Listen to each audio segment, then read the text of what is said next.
The Ledger of Souls. They called me the Ghost, not because I moved quietly through the lower decks of the Eternal Vindicator, though I did. Not because my pale skin and colorless eyes made me look half dead under the sodium lamps, though they did. They called me the Ghost because I processed the dead with such efficiency that I seemed to make them disappear. For 7 years, I had served as a mortuary records administrator, 3rd class, aboard one of the largest battle cruisers in Battlefleet Obscurus. And I had never questioned why so many crew needed processing. My supervisor said my devotion to the Emperor made my ledgers immaculate. I believed him. I believed the work mattered. My name is Saren Vole, and I want you to understand something. I kept the lists that made murder look like order. The Eternal Vindicator was home to 73,000 souls when I first came aboard at age 19. The ship was 11 kilometers of armored hull, plasma drives that could tear reality, weapons batteries that could crack continents. I worked in Mortuary Administratum Station 7, Deck 142, Section Gamma, a warren of chambers buried so deep in the ship's superstructure that we felt the engine thrum in our bones during warp translation. The temperature in the record chambers stayed constant at 16 degrees, cold enough to preserve parchment and data slates, cold enough that my fingers were always numb by the end of each shift. We wore thermal bodysuits under our robes, brown fabric marked with the skull and quill of the Departamento Munitorum, and we took pride in our work. My shift began each day at the 4th hour after morning devotional, signaled by 3 chimes through the Vox grill above my station. I would arrive precisely 10 minutes early, light the sacred candle before the shrine to the God Emperor that occupied the eastern wall of the chamber, and recite the prayer of dutiful service. Let my hands be steady in your work. Let my eyes be sharp to your truth. Let my heart remain pure in service to the Imperium Eternal. The words came easily. I meant everyone. Then I would settle at my workstation, a metal desk bolted to the deck plating, and begin processing the previous rotation's fatalities. The work was methodical. Each death aboard the Eternal Vindicator generated paperwork. A crew member who died from injury, illness, accident, or execution required a death certification logged in triplicate. 1 copy for ship records, 1 for the Departamento Munitorum fleet tallies, 1 for the deceased's family if they had provided appropriate documentation upon enlistment. I would receive the physical body tag, a brass chit stamped with the crew member's designation number, and cross-reference it against the Master Crew Manifest. Then, I would verify the cause of death against the attending medic's report or the duty officer's incident log. Finally, I would file the certification and update the roster statistics. Clean, precise, sacred work. Most deaths were unremarkable. Plasma conduit ruptures in the engineering decks killed 3 to 5 workers per month. Manufactorum accidents claimed similar numbers.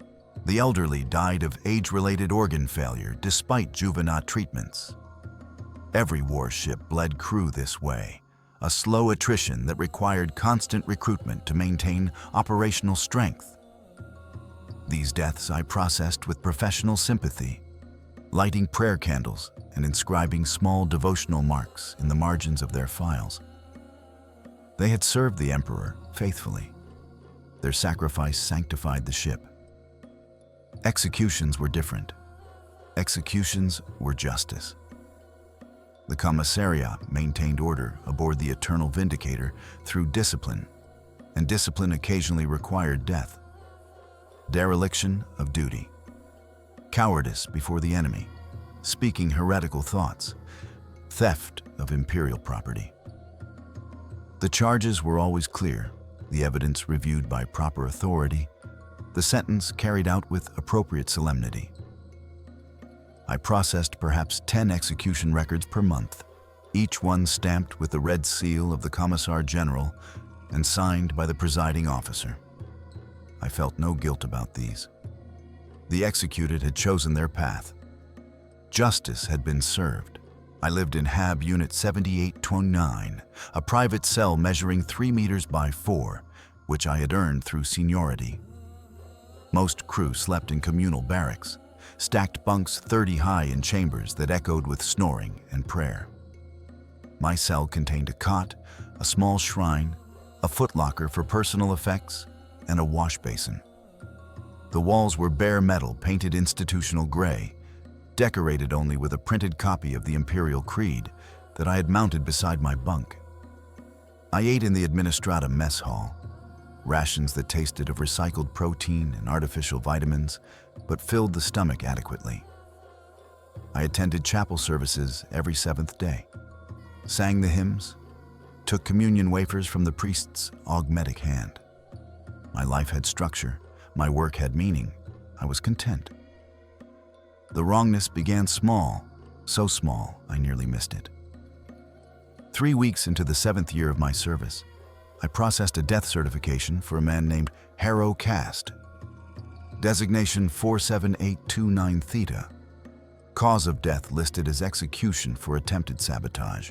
The report seemed routine until I cross-referenced his crew designation against the Master Manifest.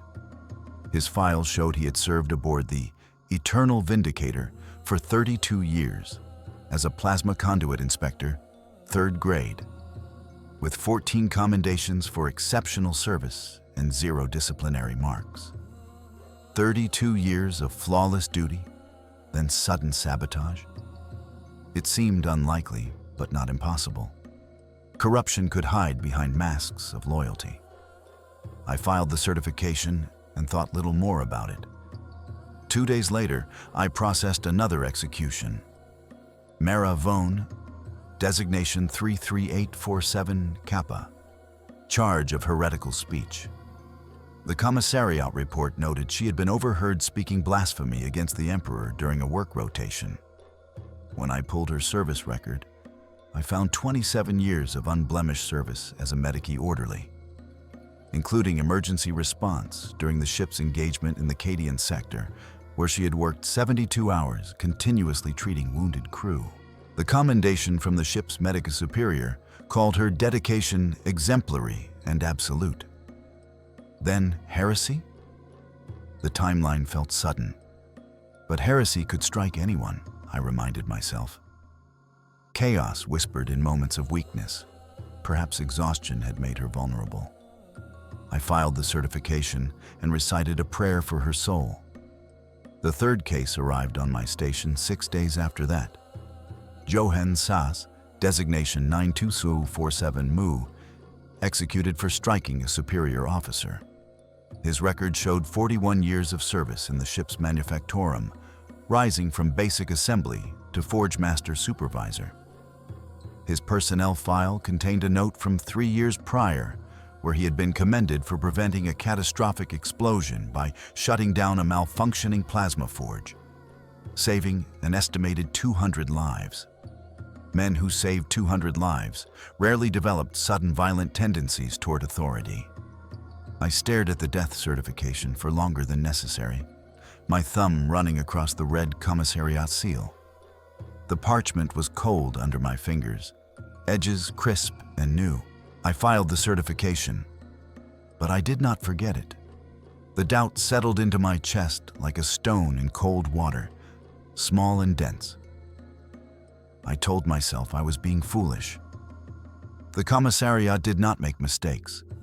If these crew members had been executed, they had deserved execution. The fact that their service records showed decades of loyalty only made their falls more tragic. Proof that no one was beyond corruption's reach. This was the lesson the Emperor taught. Vigilance eternal, because the enemy never slept. I recited this to myself during evening prayers, kneeling before the shrine in my HAB unit, pressing my forehead against the cold deck plating. I wanted to believe. But the cases kept arriving. Over the next month, I processed 14 execution certifications. All long service crew, all previously unblemished records, All charges that seemed to appear suddenly without warning patterns: sabotage, heresy, assault, theft. I began marking them with small annotations in my personal log, a private document I kept for tracking statistical patterns in crew mortality. 14 executions in 30 days was higher than typical. The previous month had seen 9. The month before that, 7. I pulled records going back 6 months. The pattern was there, subtle but present. Execution rates had been climbing steadily since the beginning of the Terran year, and the demographic profile was shifting. Where executions had once been distributed across all service lengths, recent months showed a concentration. Crew members with 25 to 40 years of service were being executed at 3 times the rate of newer crew. I should have dismissed this. Statistical anomalies occurred. War placed stress on crew, and stress could cause deterioration. Perhaps the ship had passed through a warp storm that left psychic contamination.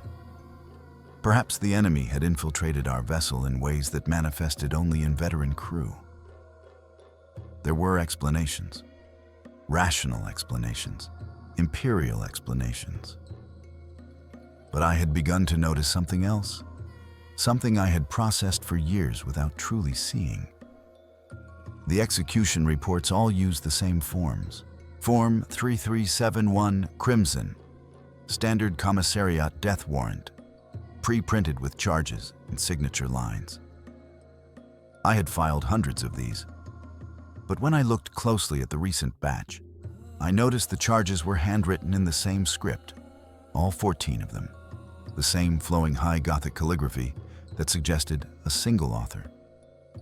And the signature at the bottom, the Commissar General's authorization, looked identical across every form. Not similar, identical. The same pressure, the same ink density, the same slight hook at the end of the final letter. Someone had signed all 14 warrants at the same time. I spent my next off shift in the Administratum Archive chambers, 3 levels above my normal station, requesting access to historical execution records. The archive clerk, an elderly woman with augmetic eyes that clicked when they focused, asked me why I needed them. I told her I was conducting a statistical analysis for process improvement. She nodded, impressed that someone cared enough to optimize procedures, and granted me access to the past 5 years of records. I spent 8 hours in a chamber lit by stuttering lumen strips, pulling files, cross-referencing dates, checking signatures. The pattern revealed itself slowly, like a shape emerging from fog. Every 3 months, almost to the day, execution rates spiked. 20 to 30 crew would be executed over a span of 10 to 15 days. Then rates would drop back to baseline for the next 3 months. This had been happening for 5 years. Longer. I pulled records going back a decade. The pattern held. Spikes every 3 months, regular as maintenance schedules, regular as tithing cycles, regular as anything bureaucratic and intentional. I checked the charges. In the spike periods, the charges showed variety: sabotage, heresy, assault, theft, dereliction, sedition, mutation. But the pattern of service records remained consistent. Long service crew, 25 years or more. Exemplary performance histories. Then sudden criminality followed by swift execution. My hands were shaking when I noticed the next detail. The spike periods correlated with another pattern. I pulled personnel transfer logs and cross-referenced them against the execution dates. Each spike period occurred approximately 2 weeks before the ship took on new crew recruits at orbital resupply stations. The Eternal Vindicator would execute 20 to 30 veteran crew, then take on 20 to 30 new crew to replace them. Crew replacement cycles. Systematic, intentional, planned. I sat in the archive chamber as the lumen strips flickered overhead, casting shadows across the parchment spread before me. The temperature was 16 degrees. My breath misted in the air. My mind worked through the arithmetic with the same methodical precision I had applied to 7 years of death certifications. This was not justice responding to crime. This was logistics responding to quotas. Someone was culling the crew. The stone in my chest became lead. I tried to think of explanations. Perhaps the ship's command knew something I did not. Some contamination that required periodic purging of long-service crew before it spread. Perhaps veterans were more vulnerable to certain forms of corruption. Perhaps this was doctrine I had not been trained to understand. A necessary practice that protected the ship's integrity. I wanted these explanations to be true. I prayed they were true. But I kept thinking about Harrowcast's 32 years of flawless service. About Mara Vone working 72 hours straight to save wounded crew. About Joe and Sass preventing an explosion that would have killed 200 souls. These were not corrupted people. These were faithful people. Devoted people. People like me. People who had been murdered. I used the word in my mind for the first time, and something broke in my chest. Not justice. Murder. I closed the files carefully, returned them to the archive clerk with steady hands and a calm expression, thanked her for her time, and walked back to my HAB unit. I sat on my cot in the dark for 3 hours, staring at the Imperial Creed on my wall, reading the words I had read 1,000 times. The Emperor protects the faithful. Service is its own reward. Duty is the highest calling. I had believed these words. I had recited them in prayers.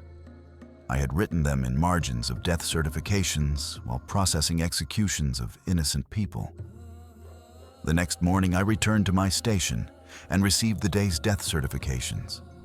5 new executions from the previous night rotation.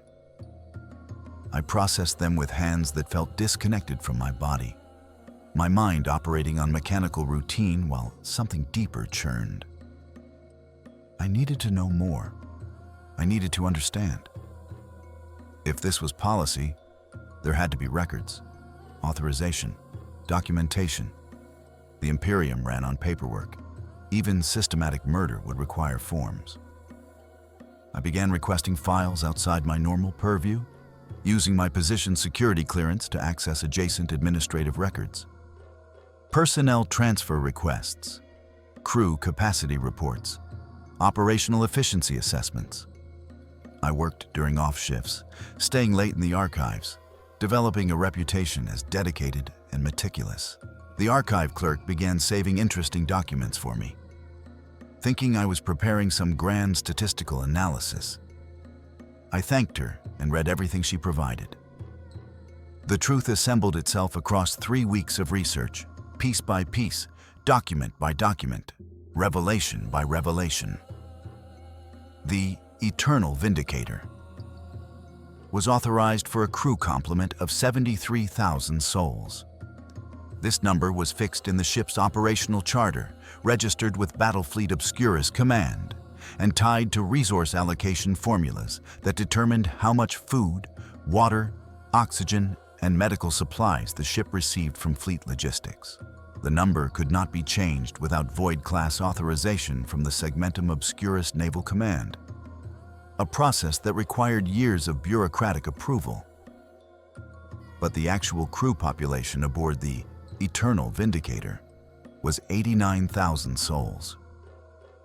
I found this number in an internal ship census report that had been filed but not transmitted to Fleet Command. 16,000 extra crew. They appeared in the internal manifests, but not the external ones. They existed aboard the ship, but not in official records. How? I traced the discrepancy through recruitment logs. The Eternal Vindicator had been on active deployment for 43 years without returning to port for major refit. During that time, crew had reproduced. Children had been born aboard the ship, raised in the lower decks, trained into service positions, absorbed into the workforce. This was common practice on long deployment vessels. Multi-generational crew dynasties formed, entire families who had never set foot on a planet. But these children did not exist in official fleet records because the ship's authorized complement was fixed. Adding them to the manifest would require reporting overcapacity, which would trigger resource reallocation reviews, efficiency audits, and command scrutiny. So the ship's administration had made a choice. Keep the extra crew off the official books, use them as labor, and when external observers might notice population discrepancies during resupply docking, reduce the population temporarily to match authorized levels. The executions were population management. Every 3 months before scheduled resupply docking, the ship would execute 20 to 30 long-service crew members. Not because they had committed crimes, because their deaths would bring the crew population closer to authorized levels, making discrepancies less noticeable during external audits. The victims were selected based on age and service length. Older crew who had accumulated knowledge that made them valuable, but whose loss could be absorbed by promoting younger workers. Their deaths created job openings for the next generation while reducing population strain. The charges were fabricated. The evidence was manufactured. The trials were theater. The executions were scheduled in advance, quotas filled by selecting names from demographic brackets, warrants pre-signed before investigations even began. Form 3371 Crimson, batch processed like supply requisitions. I found the authorization buried in a personnel memorandum from 11 years ago, signed by the ship's Master of Administration and countersigned by the Commissar General. The document was titled Population Optimization Protocol. It outlined the procedure in clinical language. To maintain operational efficiency and avoid fleet command intervention regarding overcapacity, crew population shall be actively managed through periodic reduction. Target demographics shall prioritize long-service personnel with accumulated benefits costs, while preserving operational knowledge through controlled generational transition. Reduction shall be implemented through standard disciplinary channels to maintain crew morale and preserve authority structures. They had written it down. They had made it policy. They had given murder a procedure code. I sat in the archive chamber reading this document, reading it again, reading it a third time to make certain I understood. The lumen strips flickered overhead. My breath misted. My supervisor's voice echoed in my memory. Your devotion to the Emperor makes your ledgers immaculate. I had processed 7 years of these executions. I had filed the certifications, updated the manifests, logged the deaths in neat columns. I had made the murders look like justice. I had been complicit before I knew enough to be a victim. The archive clerk found me there when her shift ended. She looked at the document spread before me, then at my face, and something in her augmetic eyes clicked and focused. She said nothing for a long moment, then quietly, "You should return those files and forget what you have seen." I looked at her. "You know, everyone above 3rd class knows." Her voice was gentle, tired. "It is not spoken of. It is necessary." Necessary? The word came out sharp. She sat down across from me, her elderly frame settling onto the metal bench with a soft groan. "The ship cannot report overcapacity. Fleet Command would reduce our resource allocation or remove crew." Where would they go? This is their home. Many have never known planets. So we maintain the fiction, and we manage the population through measures that preserve the structure. It is not perfect, but it prevents worse outcomes. Worse than murdering innocent people? Yes. She said it without hesitation. I have served aboard this ship for 53 years. I remember when we did not have this protocol. I remember when we reported the true population. Fleet Command cut our rations by 20%, transferred 5,000 crew to other vessels against their will, separated families, destroyed lives. The administration chose this path to prevent that, to keep families together, to maintain stability. She looked at me with eyes that had seen decades of compromise. It is a small horror that prevents a larger one. 20 to 30 people every 3 months is small. Compared to 5,000 crew exiled from the only home they have known? Compared to children starving because rations were cut? Yes, it is small, it is calculated. It is merciful in its efficiency. I stared at her. You believe that? I have to. Her voice cracked slightly. If I do not, then I have been complicit in something I cannot live with. So I believe it. I choose to believe it. And you will too if you are wise, because the alternative is becoming one of the names in the ledgers. She stood, her augmetic eyes clicking as they refocused. Return the files. Resume your duties. Forget this conversation. You are good at your work, Seren. Do not throw away your life for people who are already dead. She left me in the archive chamber, surrounded by documents that proved the ship's administration had turned murder into maintenance. I sat there until the next shift began, until the archive clerk's replacement arrived, and politely informed me I needed to clear the chamber. I gathered the files, returned them to their proper locations, and walked back to my station through corridors filled with crew who did not know they might be selected for the next reduction cycle. Or perhaps they did know. Perhaps everyone knew, at some level, and simply chose not to acknowledge it because acknowledgement would make their complicity conscious. I arrived at my workstation 34 minutes into the 4th hour, late for the first time in 7 years. My supervisor, a thin man named Valorian, with augmetic hands that whirred when he moved, looked up from his own station. You are not well? I am well. The lie tasted like ash. The work continues. He gestured to the stack of death certifications waiting at my station. The Emperor's justice does not pause for personal difficulty. I sat down. I lit the candle before the shrine. I did not recite the prayer of dutiful service because the words would have choked me. I began processing the certifications. The first was a man named Corvin Dahl, executed for sedition. 38 years of service. Exemplary record.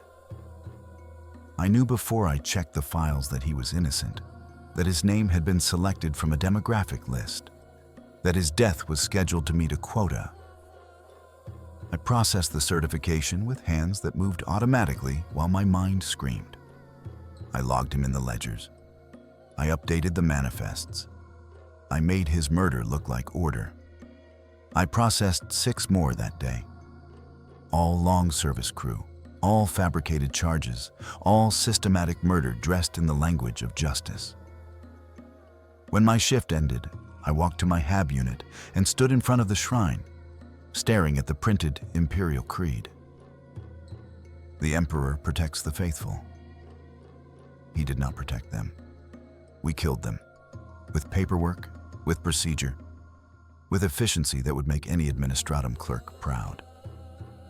That night, I did not sleep. I lay on my cot, staring at the metal ceiling 3 feet above my face, listening to the engine thrum through the deck plating, thinking about the 89,000 souls aboard this ship, and wondering how many would be selected for the next reduction cycle. I thought about Harrow Cast and Mara Vone and Yoan Sass, whose names I had logged in neat columns while their bodies were incinerated in the ship's furnaces. I thought about my supervisor saying my devotion to the Emperor made my work flawless. I thought about 7 years of processing executions without questioning whether the charges were true. I had been good at my work. I had been so good at my work. The comprehension came slowly, building across days like a structure assembling itself from scattered components. I began pulling additional files, no longer hiding my research, no longer pretending I was conducting statistical analysis. I requested access to command-level personnel records, resource allocation reports, historical census data. My supervisor noticed and said nothing, which told me he had been warned. The archive clerk processed my requests with the same clicking, whirring focus of her augmetic eyes, never meeting my gaze, never asking why I needed information I was not cleared to need. The silence itself was answer. Everyone knew. Everyone had always known. I found budget reports that showed the Eternal Vindicator had been running over capacity for 37 years, since 6 years after deployment began. The overcapacity had started small, a few hundred extra crew, manageable through attrition. But as those early children grew and reproduced themselves, the population had compounded. The administration had faced a choice: report the overcapacity and risk devastating intervention, or manage it internally through methods that preserved operational capacity while maintaining acceptable crew morale. They had chosen murder, but they had not called it murder. I found the philosophical framework in an internal memorandum chain between the ship's master, the Commissar General, and the ecclesiarchy representative. The correspondence debated theological and practical considerations, citing Imperial doctrine on population management, fleet command precedent on crew discipline, and inquisitorial guidance on maintaining order through fear. The conclusion, reached after months of discussion, was formalized in a doctrine they had titled The Burden of Necessary Sacrifice. The core argument was simple. Individual lives mattered less than collective survival. The ship's mission required operational capacity, which required crew, which required resources, which were allocated based on authorized population levels. Reporting true population would trigger resource cuts that would harm everyone. Therefore, maintaining population within authorized parameters served the greater good. And the most efficient method of population reduction was through existing disciplinary structures, which simultaneously reinforced authority and provided legal justification for deaths that would otherwise be murder. The doctrine even contained a section on selection criteria. Execution targets should be chosen from long service crew because 1. Their accumulated service benefits created budget pressure. 2. Their deep institutional knowledge made them harder to control. 3. Their potential questioning of authority posed morale risks. 4. Their deaths created advancement opportunities that incentivized younger crew loyalty. The document specifically noted that maintaining the illusion of merit-based execution was critical. Fabricated charges must be plausible. Investigations must appear thorough. Trials must follow proper procedure. The theater preserved the system's legitimacy. I read this document in the archive chamber, alone in the flickering lumen light, and something fractured in my understanding of the Imperium. This was not corruption. This was not failure. This was design. They had looked at the choice between mass starvation and selective murder, and they had chosen murder. They had systematized it, bureaucratized it, sanctified it through proper channels and official documentation. They had made it policy.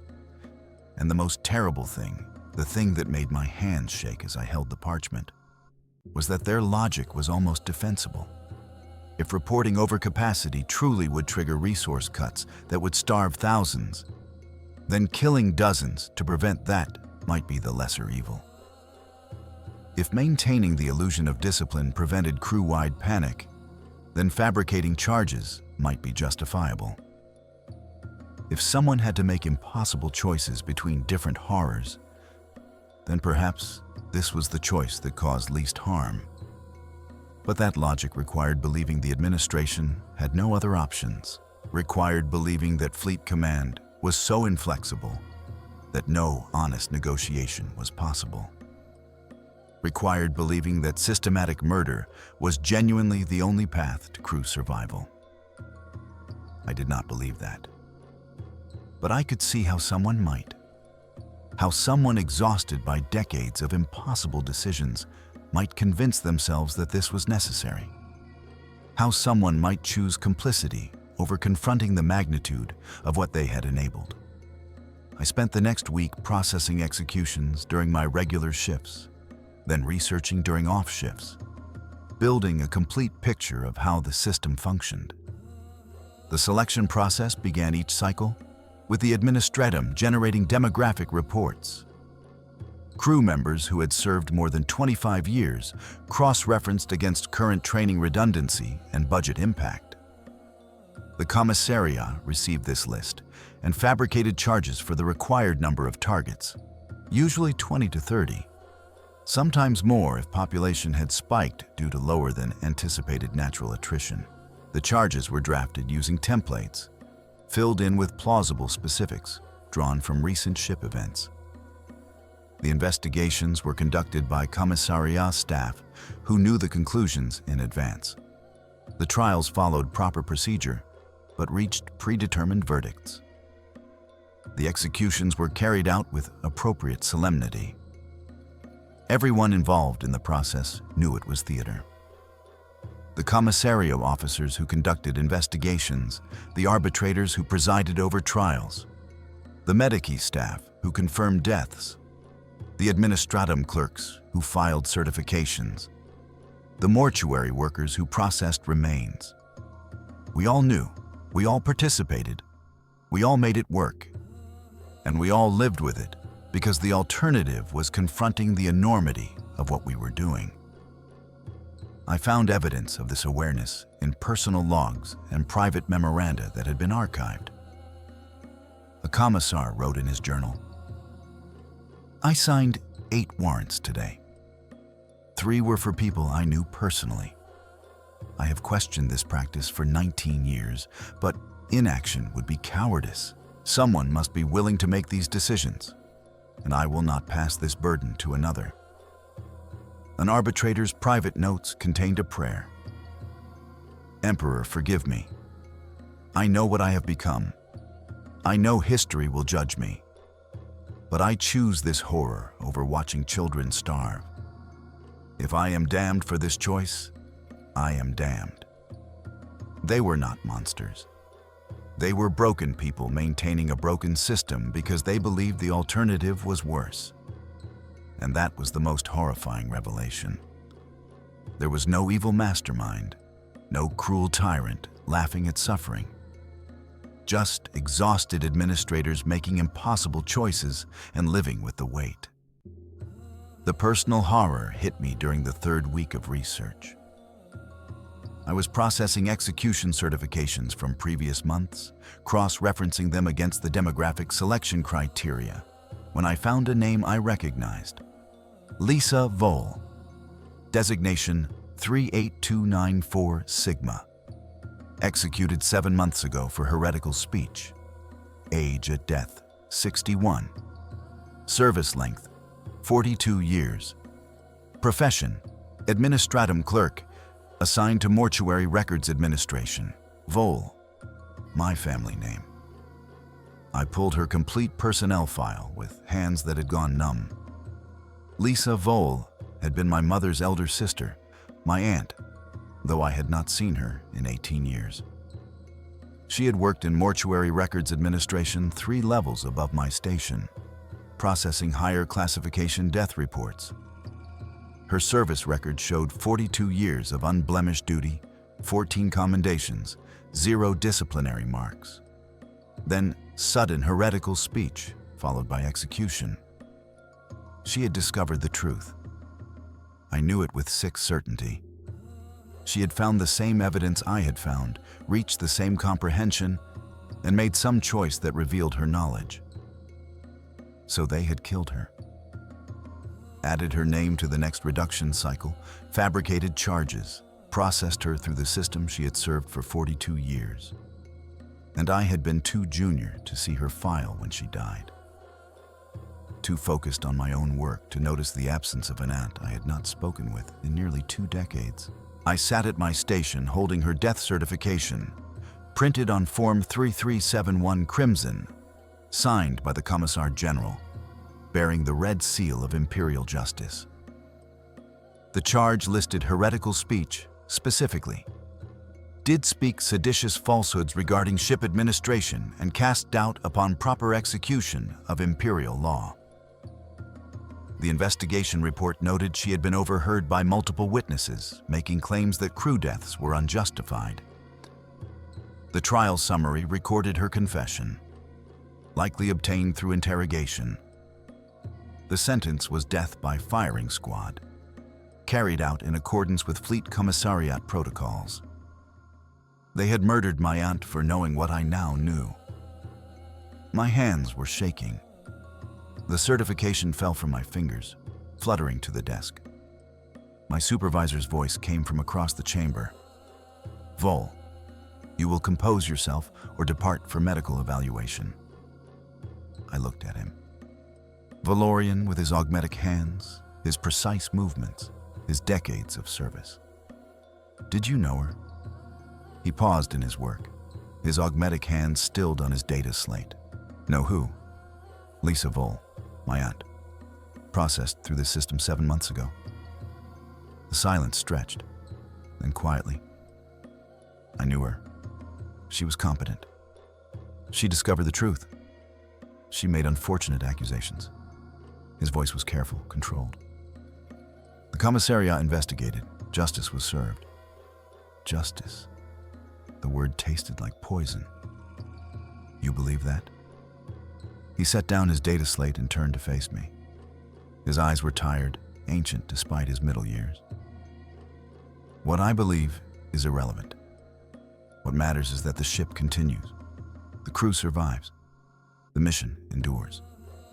Your aunt chose to place her personal conscience above collective welfare. That choice has consequences. She chose truth." "Truth?" His voice sharpened slightly. "Truth is that this ship houses 89,000 souls who have nowhere else to go. Truth is that honesty would kill more people than deception saves. Truth is that someone must be willing to make hard choices, and those who refuse that burden have the luxury of moral certainty because others carry the weight." He leaned forward slightly. "Your aunt discovered information she was not meant to see. She made accusations she could not prove. She created instability that threatened morale. The administration responded appropriately. They murdered her. They protected everyone else." He said it with conviction that felt genuine, desperation that felt earned. "I have worked in this department for 34 years full. I have processed these deaths knowing what they are. I have carried this knowledge because someone must. Because refusing to participate would not save anyone, but would create disruption that might cascade into worse outcomes. I do not sleep well. I have not slept well in decades. But I sleep better than if I abandoned my duty and watched chaos consume this ship." I stared at him, seeing him clearly for the first time. He was not evil. He was not cruel. He was just broken, ground down by years of impossible choices until complicity became survival. "You believe this is necessary?" "I believe the alternative is worse. I believe that imperfect action is better than righteous inaction. I believe that someone must be willing to bear this burden." His augmetic hands clasped together, servo motors whirring. "And I believe you now face the same choice your aunt faced. Accept what you have learned and continue your work, or make accusations that will accomplish nothing except adding your name to the next reduction cycle. That is not a choice. That is a threat. That is reality." He stood, his frame thin and worn. "You are good at this work, Vol. Your ledgers are immaculate. Your processing is efficient. You serve the ship well. Continue serving, and you will have a long career. You might even reach my position someday, when I finally die and someone must replace me. Or you can follow your aunt's path and die for principles that will not change anything. He walked to my station, looked down at Lisa's death certification, still lying on the desk. She was brave. I respected her. But bravery that accomplishes nothing except one's own death is indistinguishable from waste. Choose better.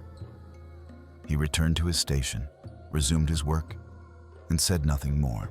I sat alone in the cold chamber, surrounded by 7 years of death certifications, staring at my aunt's execution record and understanding fully what it meant to know the truth in a system built on necessary lies. I spent the next 2 days processing executions while my mind worked through the geometry of my situation. I could accept what I had learned and continue my work. Become like my supervisor and the archive clerk and all the others who knew, who participated, who rationalized their complicity through exhausted pragmatism. I could file the certifications, update the ledgers, make the murders look like justice, and live with the weight. Or I could refuse. I could make accusations. I could try to expose the truth, knowing that exposure would accomplish nothing because everyone who mattered already knew, and those who did not know would not believe me. And the administration would simply add my name to the next reduction cycle and continue the practice without interruption. Those were my choices: complicity or futile resistance. But there was a third option, one I turned over in my mind during evening prayers, kneeling before the shrine in my HAB unit. I could document everything, not for exposure, not for justice, but for testimony, so that someone, someday, might find the record and know what had been done, so that the murdered would be named and remembered, not erased by efficient processing, so that the truth would exist somewhere, even if only in hidden files that might survive me. I began that night. I pulled my personal logs, my research files, my copied documents. I cross-referenced every execution from the past 7 years against the demographic selection criteria. I compiled names, service records, fabricated charges, actual innocence. I created a ledger of murders presented as justice, systematic killing documented with the same methodical precision I had applied to processing death certifications. I worked through nights, slept during minimal rest periods, used my security clearance to access files that would confirm my findings. The ledger grew. 93 executions in 7 years, all long service crew, all fabricated charges, all quota-driven population management. I documented the authorization protocols, the selection procedures, the theological justifications. I included the memorandum that established the burden of necessary sacrifice as official policy. I added personal testimony, what I had believed, what I had discovered, what I now understood about the system I had served. I encrypted the files using administratum cipher protocols, stored them in archived sections of the ship's data cores where they might survive unnoticed for decades. I created physical copies on parchment, sealed them in moisture-proof containers, hid them in maintenance ducts and forgotten storage chambers. I did not know if anyone would find them. I did not know if finding them would matter. But I needed them to exist. I needed the truth to have physical form, even if only as hidden testimony. The commissaria came for me on a morning 14 days after I began compiling the ledger. I was at my station processing certifications when 2 enforcers arrived, their armor polished to mirror brightness, their expressions professionally neutral. Serenvol, designation 44927 Epsilon. You are summoned to Commissaria, Station 12 for questioning regarding potential security violations. I stood.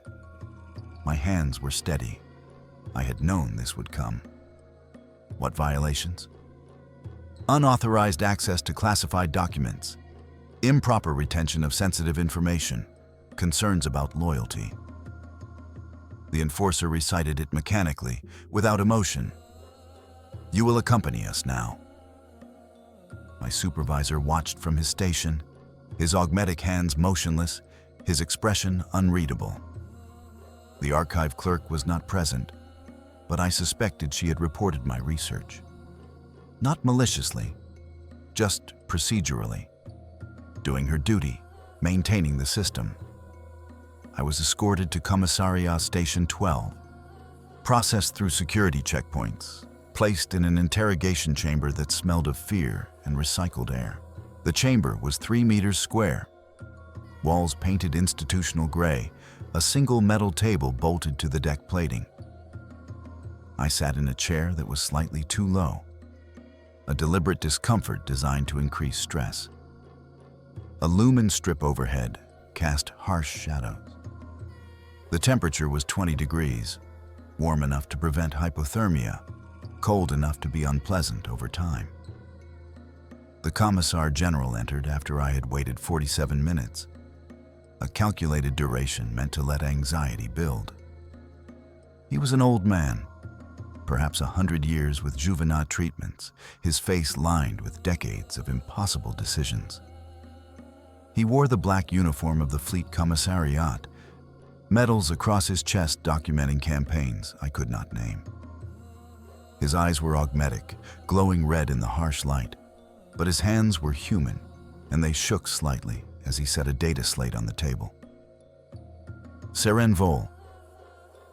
His voice was tired, ground down by time. You have been conducting research. Yes, sir. Research into personnel records, execution protocols, population management procedures. He scrolled through the data slate. You have accessed classified documents. You have compiled information regarding ship administration practices. You have created encrypted files containing sensitive data. Yes, sir. He looked at me with those glowing red eyes, and I saw something flicker in them. Recognition or regret or something briefly human. Why? To document the truth. The truth? He set down the data slate. You mean the population optimization protocols? I mean the systematic murder of innocent crew members to maintain administrative convenience. He closed his eyes, breathed, opened them. That characterization is inaccurate. Is it? I met his gaze. I have processed 7 years of execution certifications. I have documented that charges are fabricated, evidence is manufactured, trials are theater.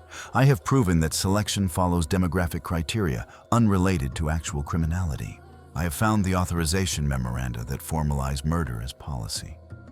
Which part is inaccurate? The word murder. He leaned back in his chair, and suddenly he looked impossibly old, ancient beyond his physical years. Murder implies malice. What we do here is necessity. Necessity. The word felt hollow. Yes.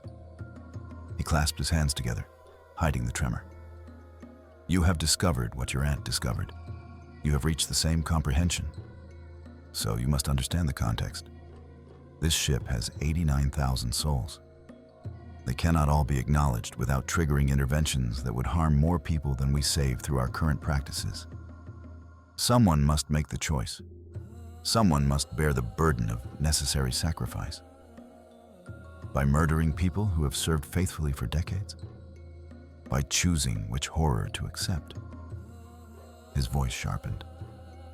I have served in the commissariat for 117 years, Vol. I have executed traitors who deserved death. I have executed innocents who did not.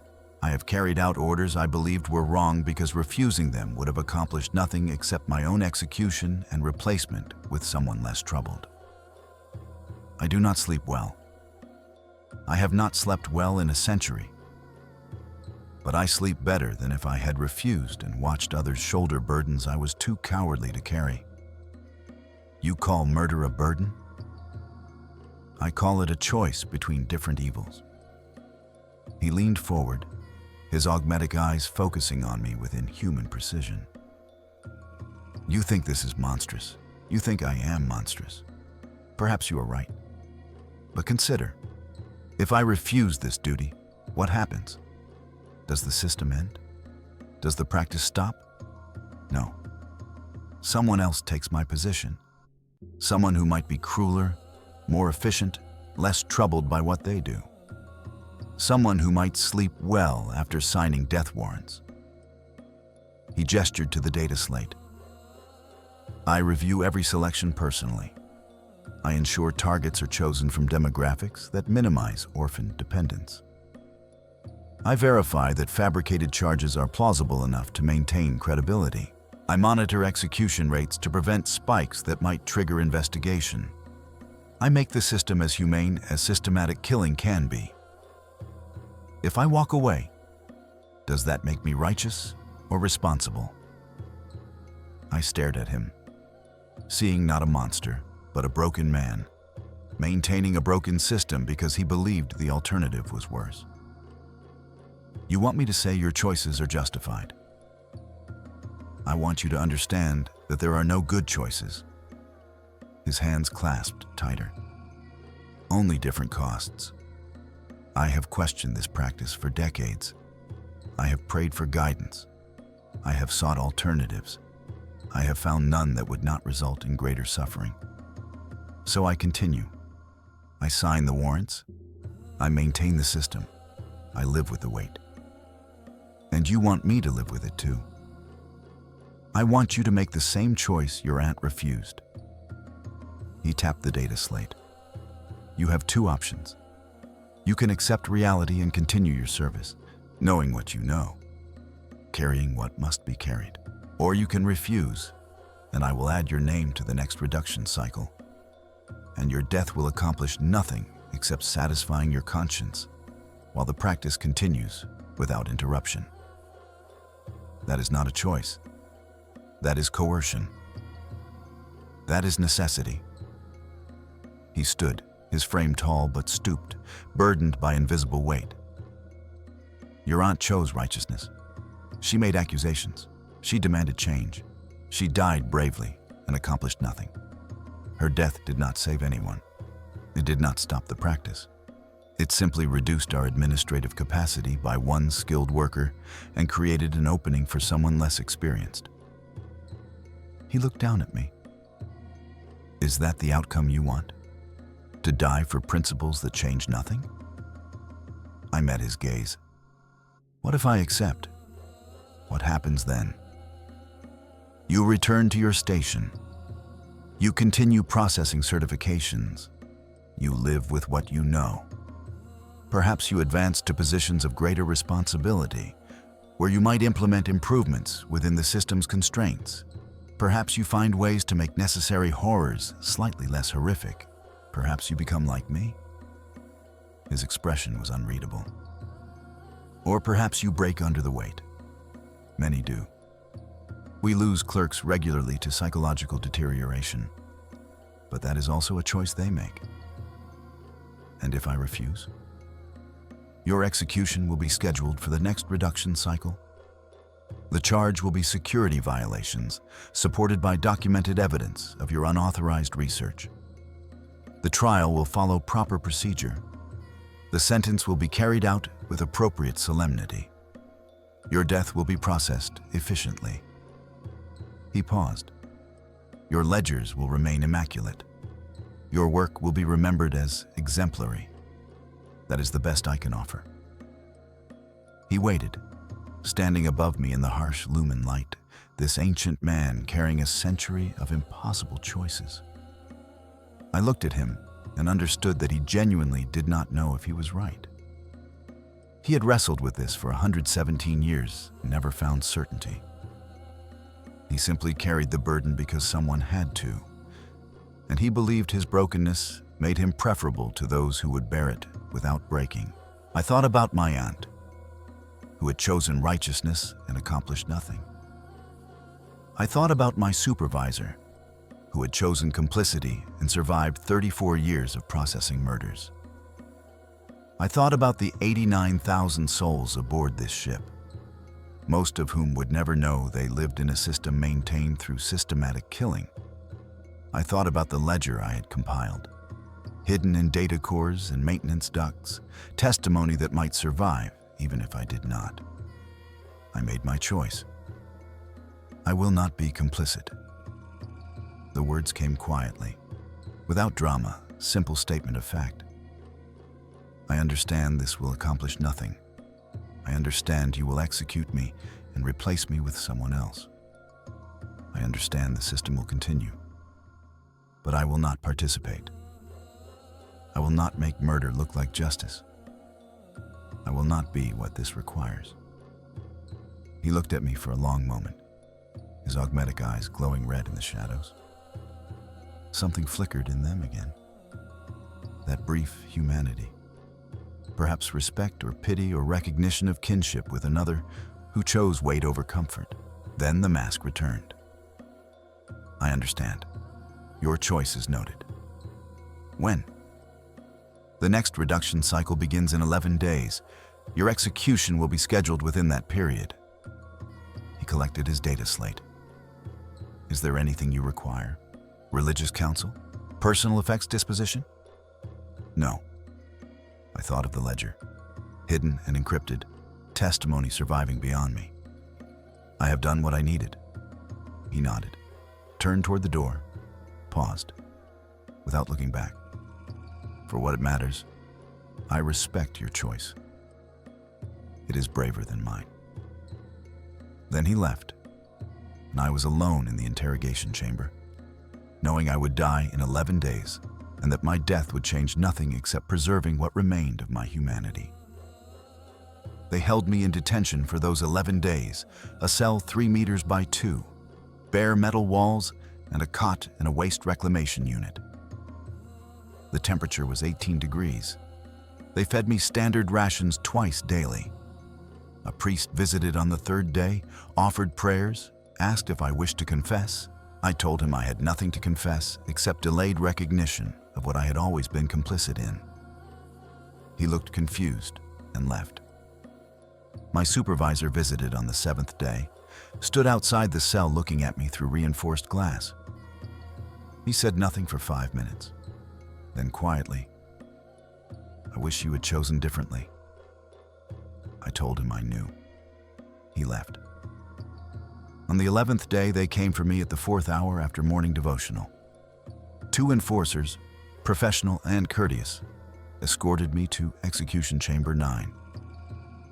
The chamber was small, walls painted white, a single chair facing a wall marked with last burn scoring. They secured me to the chair with minimal restraints. A medikey verified my identity and vital signs. The Commissar General entered, read the charges and sentence, asked if I had final words. I spoke to the recording servitor, knowing my words would be logged in execution records, hoping someone someday might review them. My name is Seren Vol. I served as Mortuary Records Administrator 3rd Class aboard the Eternal Vindicator for 7 years. I processed death certifications for 93 crew members who were executed despite being innocent. Their deaths part of a systematic population management protocol that the ship's administration formalized as the burden of necessary sacrifice. This practice was not corruption or failure, but policy, authorized at command level, implemented through standard disciplinary channels. I compiled evidence of this practice and hid it throughout the ship's archives. I refused to continue participating in legitimizing murder through procedural efficiency. I die knowing this changes nothing, but I die as myself. The Commissar General nodded to the execution squad. Make ready. The last fire was quick. I felt heat, impact, then nothing. I am dead now. I have been dead for an indeterminate time, how long I cannot know. But if you are reading this, you have found my testimony. Perhaps you serve aboard the Eternal Vindicator, or another vessel practicing similar protocols. Perhaps you process deaths with the same methodical efficiency I once applied. Perhaps you are beginning to notice patterns, contradictions, wrongness beneath routine. I cannot tell you what choice to make. I can only tell you what I discovered and what I chose. The Imperium I believed in, the one where justice was absolute and service was sacred, does not exist. Perhaps it never existed. What exists is a machine that consumes people to preserve itself, that transforms murder into administration, that requires complicity from everyone who would survive within it. You can accept this. You can rationalize it. You can tell yourself that someone must make hard choices, that imperfect action is better than righteous inaction, that the alternative is worse. You can live with the weight. Many do. Perhaps that is wisdom. Perhaps that is cowardice. I no longer know. Or you can refuse. You can preserve whatever humanity remains in you by choosing not to participate, knowing that your refusal accomplishes nothing except your own death and the satisfaction of dying without compromise. Perhaps that is courage. Perhaps that is waste. I no longer know that either. What I know is this. I processed deaths for 7 years before I understood what I was processing. I participated in systematic murder while believing I served justice. I was complicit before I was a victim. And when I finally comprehended the truth, I chose to die rather than continue making murder look like order. I do not know if my choice was right. I only know it was mine. The ledger exists. The truth exists. You exist. What you do with these facts is your choice, and you will live or die with the consequences. I cannot tell you the cost is worth bearing. I can only tell you the cost of not bearing it. My name was Saren Vol. I served aboard the Eternal Vindicator. I kept the lists. I made the murders look like justice. And when I could no longer live with what that made me, I chose to die as myself rather than survive as something I could not recognize. Remember the names? Remember what was done. Remember that someone knew, someone documented, someone chose truth over survival. Remember that the choice exists, even when neither option is good, even when both lead to loss. Remember that they called me the Ghost. And perhaps they were right, because I haunt these archives now. Testimony preserved in hidden files. Voice speaking from beyond execution. Witness to what the Imperium requires of those who would keep its machines functioning. The Emperor protects the faithful, the Creed proclaims. But the faithful are not always protected. Sometimes they are simply processed efficiently, logged in neat columns, made to disappear through paperwork that transforms murder into maintenance. I was processed efficiently. My death was logged. My certification was filed. Someone made my murder look like justice. But the ledger survives. The truth survives. And now you know.